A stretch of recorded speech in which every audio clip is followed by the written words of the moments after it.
So, hey guys, Slane here. Hello Neighbor 2 just came out, and it is definitely an improvement to the first game. That might not be saying much considering that the first game was kind of a letdown in a lot of ways, but this game is an improvement in almost every way. There is some things that aren't what I expected or aren't what a lot of people expected. The game's super short too, so I mean, while better than the first one, it has a lot of flaws, but overall it's a fun experience, but also a really short experience. You could probably beat this game in around 2 hours. It took me about 3 hours, but I also was taking my time and looking around for extra stuff in the world. There's not too much to do in this game besides like the main story. There's about 4 houses to go to, four maybe 5 areas to explore and go do puzzles for, and then once you're done with that, you go to the final area and the game's over. It's vastly shorter than the first game. The first game was around 8 hours for me, and I beat this game in just about 3 hours. Of course, I'm not going to spoil anything, but what this game mostly revolves around is you go to a house, you do some puzzles at the house, you get a key from the puzzle that you just did, and then you take it to this place where the neighbor is hiding this kid. The game starts off strong, but the game is not scary at all. I mean, even compared to the first game, this game is like a joke. For most of the game, I think there's only 2 sections where you're actually hiding from the neighbor or sneaking around the neighbor's house.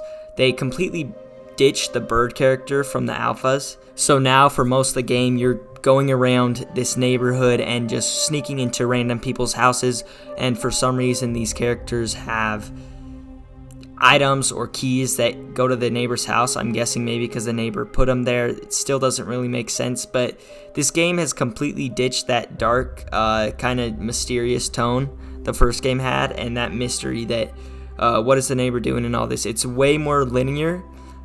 You pretty much know what's going on for most of the game. I'm going to stop bashing on it for a second just to say some of the good things. First of all, this game has way less bugs than the first one. It's way more polished. It's not perfect. You're still going to get a lot of bugs, especially from tinyBuild. None of their games are flawless.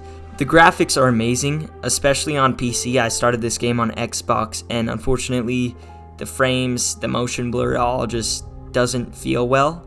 But the graphics are still good, and if you're on PC, the game is pretty well optimized. You can get good frames as long as you have a decent PC. The AI is also better in this game. It's definitely not as good as they said it would be and what they were promoting.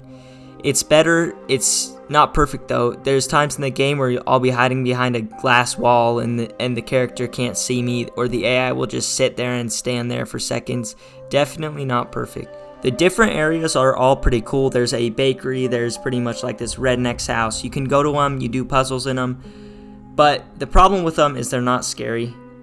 I don't find that a big problem, but if you're in this game for the horror, you're probably not, then I guess that's something bad, but all the puzzles are pretty solid. If you enjoyed the first game, you'll probably enjoy this one too, but there is a couple of huge problems. First of all, the game is $40 and it's 3 hours long. $40 for a 3-hour game is not worth it in any way. Most $40 games you'll buy are usually going to be 10 to 20 hour games. Even $60 games, 10 to 60 hours. So for $20 more, you could be getting a whole long horror experience. Compared to this game where you're paying $40, unless you're on Xbox, it's on Game Pass, you're paying $40 for such a short experience. The game is on PS5 and PS4. If you're on one of these platforms and looking to buy the games for $40, just don't. It's not worth it. It's also coming to Switch. If you're going to be playing this on Switch, don't buy it.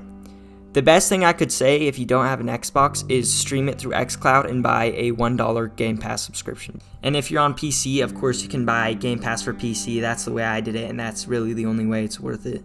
Another really big problem with this game is they just cut so much content. They cut puzzles from the game, they cut characters from the game, they cut areas from the games, they cut animations.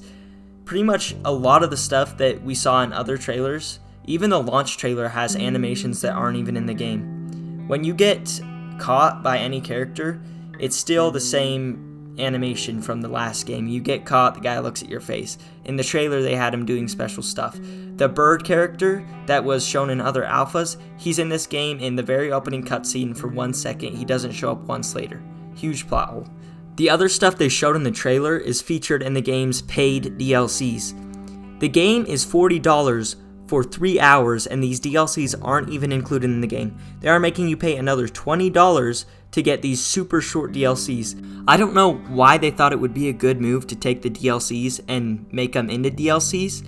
The game is already so much for how short it is. The least they could do is put that DLC and put it in the main game instead of removing it. They're launch DLCs. It's not like this came out after. They had no reason they couldn't put that in the main game and then sell it for the same price, $40, instead of making you pay $60 for all this content that still wouldn't even be worth it for $40. It's such a cash grab move, especially considering you have games like Elden Ring and God of War that came out this year that are 20 to 40 hour experiences that have no microtransactions and come with it all. This game comes with near nothing, and it's almost as expensive as those games. I'm gonna have to split my final score into two things. If you have Game Pass, go play this game. It's worth it. It's a fun 2 hours, and I'll give it a 7 out of 10. If you're gonna pay for this game, don't. It's not worth it. You're getting nothing for what you're paying for. Go buy a discount game. Go buy another 2 months of Game Pass. Go play it on cloud gaming. I can't see a world where you spend $40 on this game and not regret it 2 hours later. I would have to say if you buy it, then you're going to probably end up having a 4 out of 10 experience. So overall, I'll just give this game a 6 out of 10. Decent, definitely overpriced, but the 2 hours or 3 hours that you're actually playing in the game, it can be fun. The levels aren't all really greatly designed, but the puzzles are fun, and it's a lot more lighthearted than the first one. That can be a bad thing or a good thing to people, but yeah, solid 7 out of 10.